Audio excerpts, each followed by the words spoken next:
I've had this conversation with some people before. Generally speaking, this is kind of like the direction it goes in. Okay, so first we start somewhere like this.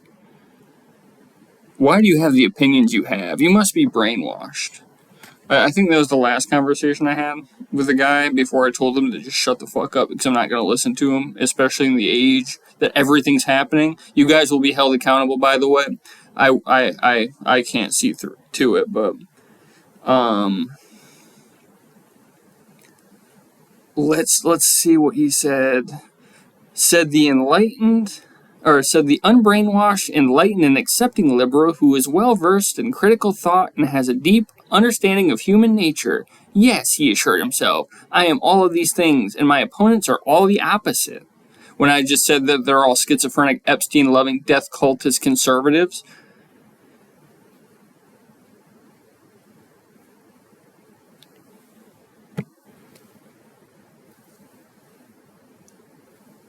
Schizophrenic.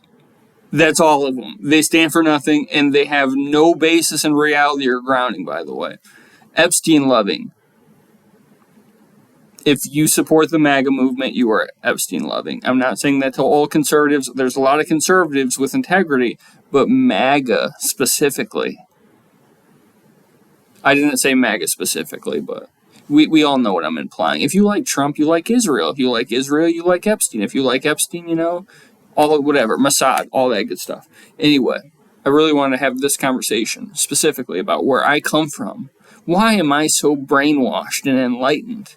I grew up in a very poor part of America, lower middle class. I wouldn't say that like we were terrible, but lower middle class. We had a house. That's nice. Um, my parents were factory workers. And growing up, they weren't necessarily political. Getting older, they've gotten political in ways that I disagree with. Um, I was mostly around conservatives. My family, the people I tried to impress, they were all conservative-minded individuals. Like they watched, Fox News. They watched Podcaster Bros. The people I came into contact growing up mostly were like centrist, conservative leaning. I might have had one or two friends that said like I think I'm center left leaning. I'm a liberal. I've had liberal friends. I've had liberal people who like inspired me to be the person I was.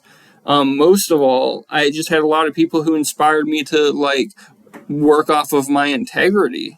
Like how am I supposed to sell myself short? Like I also grew up around a very diverse crowd. I didn't grow up by a majority of white people. And like that helps too. I don't hate black people. Ain't that like the very minimal for not being a conservative? Like they can say all they want about how they love black people. It's bullshit. Okay, you can't be a snake. I don't know, so openly. It's just disgusting to me. Like that.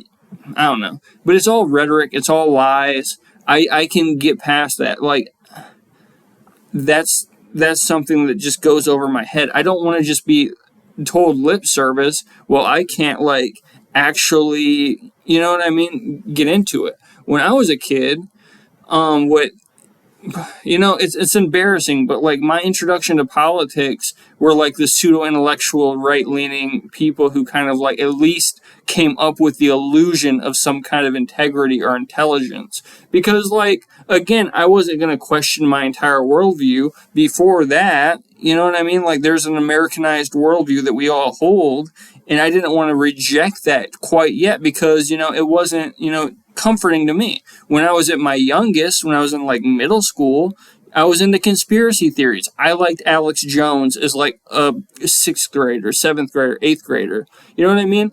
I learned about like chemtrails and, the frogs and just all this stuff like the synchronicities of the assassination of JFK and Abraham Lincoln and how they're definitely connected.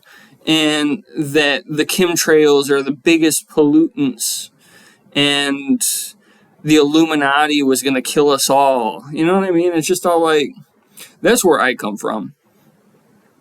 Like, with a bit of a religious kind of like direction. I was raised with a strong Southern Baptist Christianity that like at least kind of sticks with me today. I wouldn't say it sticks with me today, but like some people hate my framework because it's just all like I do use religious things because I was raised religiously and I went to church and stuff like that. Like I never hated church.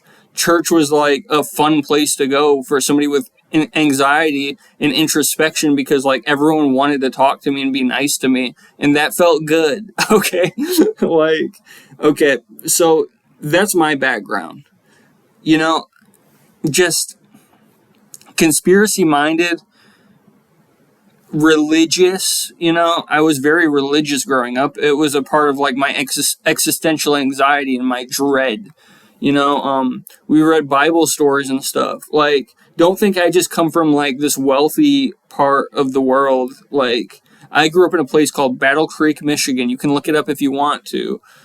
It's just, I'm not here to like, you know, say whatever, but like, that's just where I grew up. And a lot of my friends were like lower middle class like myself. We weren't like crazy people. I graduated from a dropout factory. Battle Creek Central High. That's where I come from, you know. Battle Creek Central just had a bunch of renovations done when I first got in there, so it was like crazy.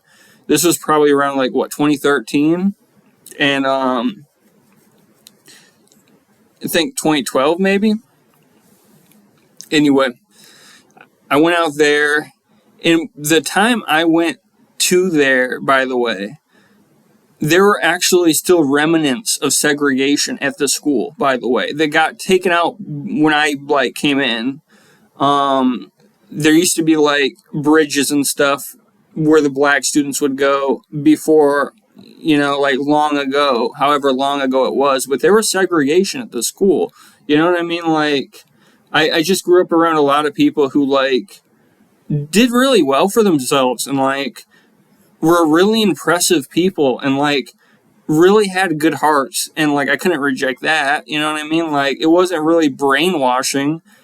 I mean, I guess to an extent, it's just all like people just deserve better, and like that's my philosophy. I'm not just gonna sit here and say lip service while I undermine them and undercut them for some leverage. You guys can talk, you know, do your leverage thing all you want, but like I think conservatives have no integrity because it's all leverage.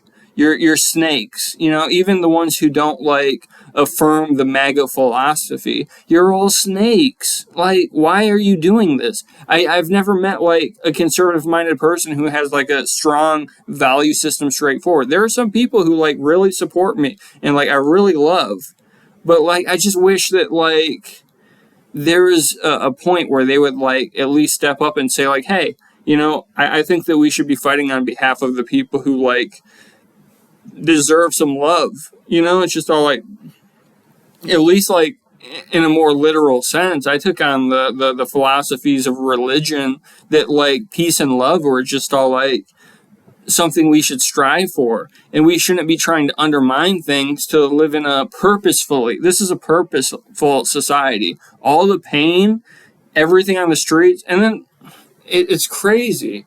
People don't care about anything. They say like, why are you trying to make this political? I seen a guy today, he was talking about like raising children, it shouldn't be a political thing. You shouldn't like make it into politics because raising children has nothing to do with politics. It has nothing to do with capitalism. Why are you talking like that? What you're really just doing is you're putting the politics on the child. Like, I don't understand how people can like go out of their way and put energy into just like dismissing something that's like right in front of them. Of course, raising children has to do with like the socioeconomic position, the atmosphere, the climate around them. You know, poor kids grow up in bad areas with bad education and they don't get the love they need, and they grow up to be criminals. You know what I mean? Or they grow up to be worse off, mentally ill, homeless. They grow up to just be, you know, whatever. And like that's kind of the purpose of society. The car-centric atmosphere of the world, like everyone driving cars is a product of capitalism because everything has to be car centric and individualist, which is crazy because like more people die on the road because people who shouldn't be driving are driving. Like the elderly, people who just shouldn't drive at all, by the way. Like, just anyone can get a driver's license, and it's crazy. Yeah, no, it's just all like, I think the world should be a better place. Some of these people just deserve better chances. It's not your crow-seeking pattern. It's not a pattern thing, right? It's not like a consistency thing. It's like, overall, if you're going to look at people, they're mostly just going to try to, survive. It's all about survival. That's like the one thing we have all in common. And I think that if we like focused on the alienation and we, just fixed alienation violence towards people, like all the spoken violence too, it's just all like, you just have to have integrity. And like, that's where I come from. Like, the idea that we should hold integrity and like actually have or work towards something better and learn something. I like learning. That's my thing. Like, I just like learning. I love learning. I wanna fix the world on the amount I can fix it on. I wanna learn about everything, I wanna do things right. And like, I'm not just gonna be sitting here and being lazy and people are all like, oh, you're brainwashed. Like, buddy, I've been doing this longer than you've probably been thinking about. I don't know. I don't know what to put there, but it's just crazy that like I can do everything right in my own path, and like I can be introspective, and I can be like I'm trying to transcend and shit, like be like a bit enlightened or something, because like the pain follows, and the only way I can alleviate the pain is to find some like grounding. As much as I love the feelings I used to have and like the naivete and the innocence and like not being super in my head, which I also think whatever. But anyway, just some things nowadays you just have to kind of power through, and you kind of have to learn every little thing about it. I might not be the smartest person in a lot of ways, but emotionally speaking, I'd like to say that I'm probably one of like, whatever. I don't know. I wouldn't even say that. I was going to say like, a lot of people are surprised of how like in tune with myself I am and how I can like whatever. I do a lot of intuition work. I do a lot of emotional work. I've worked a lot with my subconscious. Like I've worked alongside that shadow, self. Was it Freudian or Jungian? Carl Jung, I think, talked a lot about the shadow self. I've worked a lot with that. You know what I mean? I affirm my shadow self. I affirm my subconscious mind. I do all of that stuff, and that's like the main thing I do. And then I follow my intuition and just say like, hey, a lot of these people out here deserve way better than, whatever, what they're getting. And then like, if that's like controversial to say, I think you should grow a pair. I think you should genuinely grow a pair. If that like upsets you, or if that's like controversial, if that like, rejects your greater message and your greater person, genuinely, I wish you were in prison, but other than that, just you're a weirdo and you shouldn't be in public. And I really just wish people would throw tomatoes at you when you're walking outside. Like it doesn't affirm my beliefs. I'm going to play devil's advocate here and say that what I believe is people don't deserve rights, and we should just give everything to the white race and continue funneling power upwards. And also, though, that shit hurts us all. It hurts everybody. It hurts the white people to take away rights from black people and like Hispanic people and like all these people, right? Like everyone who's like suffered out in the world. It actually hurts us. Who would have thought? It's just all like there's microplastics in all of our brains. It's just all like we are essentially just going towards Parkinson's and dementia with all the microplastics and pesticides in our bloodstream. Ain't that a bad thing that capitalism can just cut corners and, we all get polluted and, I don't know, pollution's just rampant, everything's bad, everything that's all like straightforward and the most objectively correct thing is just, left leaning, and it affirms the left. And if you just don't analyze it right, or you don't analyze it enough, sure, it can be anything. You're just schizophrenic, though, if you just want to put words and whatever. It's just all like everything wrong with the world can be summarized by some just light left-leaning philosophy or like reading. It's just all like, wow, these things are all interconnected. I wonder why. It's just all like, yeah, I don't know. And like all the corruption in the world is just perpetuated by capitalists and imperialists and colonialists. It's just all like everything that went on in Africa was because of like just an extension onto what the French and the Belgians and stuff were doing, the Italians, whoever was like had their hands in the African, like all the countries, like King Leopold. The French were just all like, what's it called? Perpetuating like what King Leopold did with the Belgians. Like, they were killing people because they said, they disagree with how King Leopold held himself, but the French were like, no, King Leopold was a hero, and you guys need to grow up because he actually had some good ideas. Like, that's bullshit. King Leopold was a terrible person. Like, I don't know. Like, I read, a lot of this, like, most objective, like, stuff comes from the left, okay? Like, the most depth you're gonna get comes from the left. I've sat with a lot of right-leaning stuff. I've sat with a lot. Pseudo-intellectual stuff. There was just a point where I broke from it, because it was just all like, wow. Especially on the art stuff. When, like, they started talking about stuff I actually knew. And believe it or not, before I got into politics, art was, like, my thing, right? Before all of this, art was my thing. Before everything, music and art were, like, very important to me. This was, like, from, like, 2013 to 2015, especially in 2015. 2015, something changed inside of me, and I knew a lot of art. So 2016, 2017, I feel like it was before that.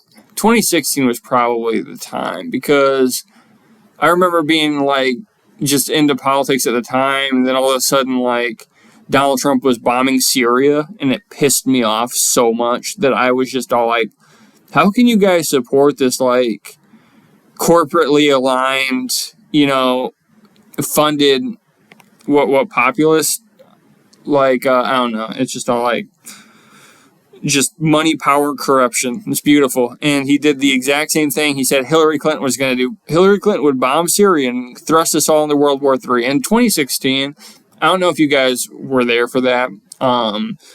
We were all worried about World War III. World War III in 2016 was, like, crazy. You know what I mean? Like, a dude got assassinated, a political dude, high profile, on TV, and everyone's all like, this is it. Donald Trump bombed Syria and killed some high profile military leaders who were on our side, by the way. This is it.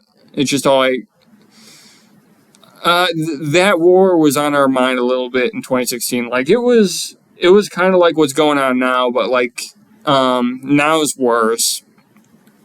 So I think that really just, like, changed my mind completely on establishment Republican politics, because it's just all, like, the hypocrisy, the idea that, like, this rebel, this guy coming into politics to change things up is just another establishment Republican who just has corporate interest, and he's going on his Twitter to post pictures of him eating McDonald's every single day and drinking Diet Coke, and I'm just all like, this is so hypocritical. Conservatives are just openly hypocritical. It's lip service. And, like, I'll be real. I believe in the lip service.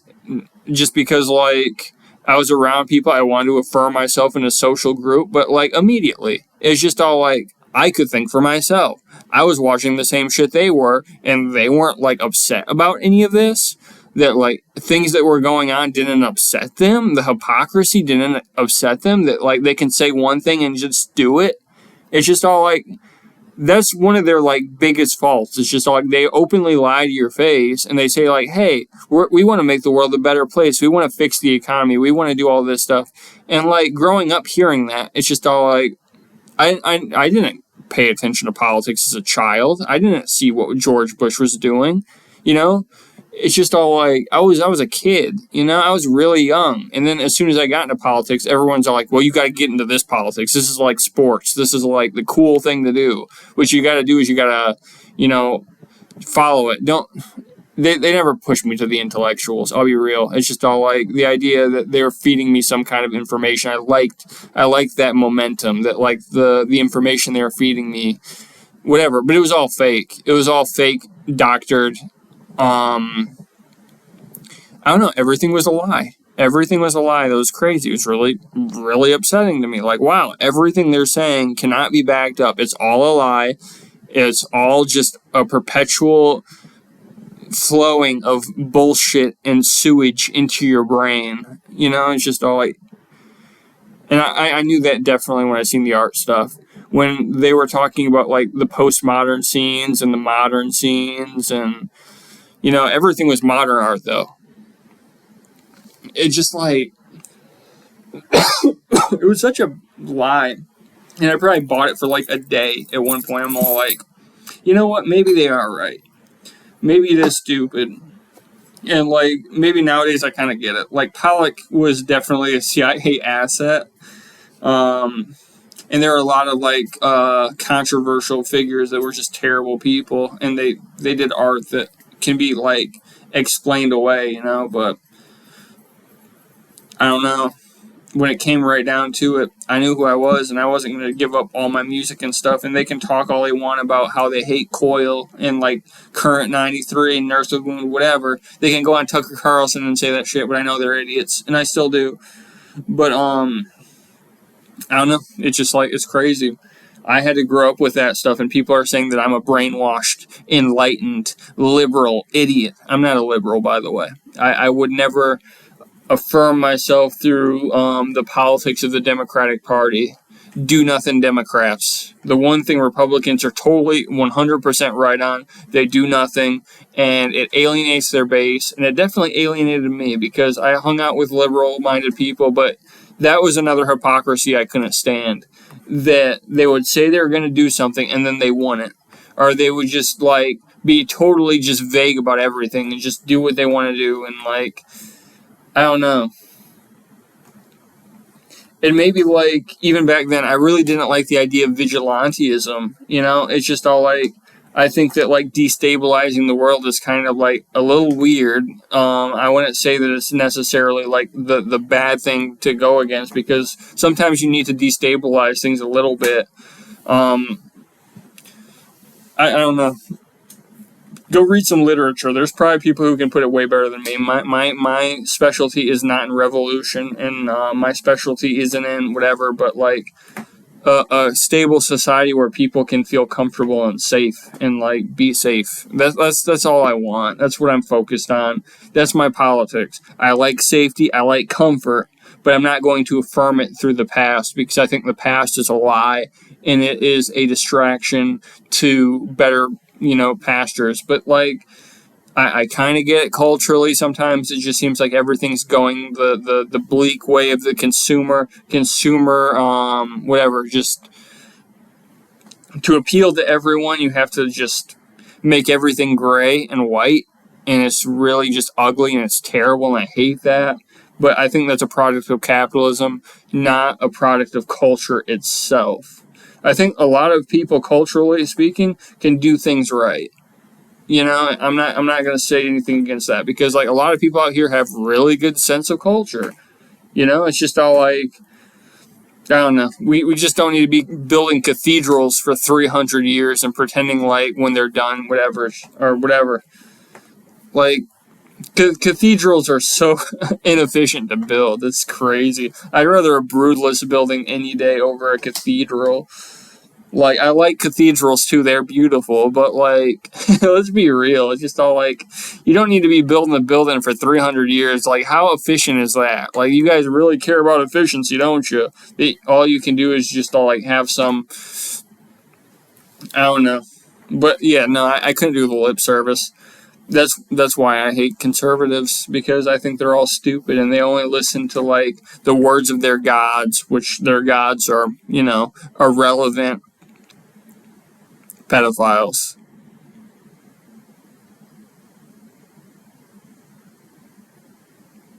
How does that make you feel, Republicans? Because it's true. And I genuinely wish for the gallows. If you're watching this and you're a conservative minded individual, I hope for the gallows. Because like if you're an adult and you're like pushing 30, you're pushing 40, you're pushing 50, you're pushing 60, and you still believe in this bullshit, what is wrong with you? Do you have dementia? Genuinely. But anyway, hope you're all held accountable, because I knew this shit was wrong when I was like 18, because like again, I might have been a stupid teenager who just affiliated myself with like the most despicable people imaginable and tried to impress them because I thought they were cool or something. And like I thought that this whole thing was like a popularity contest. But we all know the conservatives have like negative cool points. It's whatever. They have nothing. They don't have the what the kids say is swag, It's just all like it's all bullshit, bloated, like trying to appeal to a child teenage group of like 10 years ago. And like that's where the MAGA movement stuck. And like the ironies of 2015. And irony needs to die already. Irony is detrimental to society, and I've realized that. Another part that like exists within my realm, and like I really hate a lot of people who do this stuff. Like ironies and shit. It's just all like I don't necessarily think they're bad people, but like they perpetuate bad people. That's what irony does. It's just all like to, open this discussion up. Irony makes it, easy for other people to come in and take it on with a more sincere, framework. Just like we don't normalize certain things, but we normalize racism, which racism should be like something that's not normal. Racism is like one of the least normal things imaginable. And like there are other things in that camp that you would never be ironic about because it's awful and it's terrible. Don't ever be ironic about it. You know what I mean? Like you guys wouldn't say this stuff in public. Why would you be racist? Like openly racist, like on an ironic level. That's just all like that's what disgusts me. It's just all like the people are actually sincere about that kind of thing. And it's just all like I'm not trying to be like tough on humor or anything, but it's just all like we just don't need to perpetuate certain things. Like overall, we have things we hold to our chest with our morals that we would never even joke about because they're so taboo and so evil and so hideous. But it's just like some people, if you gave them the chance, they would. You know what I mean? And I think that's weird. I think that's really weird, and you shouldn't normalize stuff like that. So yeah, no. I try to be educated. I didn't get much. I never went to school to learn about great leaders of leftist movements or anything. I've had to do all the work for myself. But a big thank you to the works of Hunter S. Thompson. He is like one of my like heroes. And like again, I was like really into like postmodern literature too. But like before all of this, before every single thing, when I was a teenager in 2016, the movie I watched the most was Fear and Loathing in Las Vegas, up until this point, by the way. So it's been a good 10 years, and I've seen that movie probably more than 200 times. So there you go.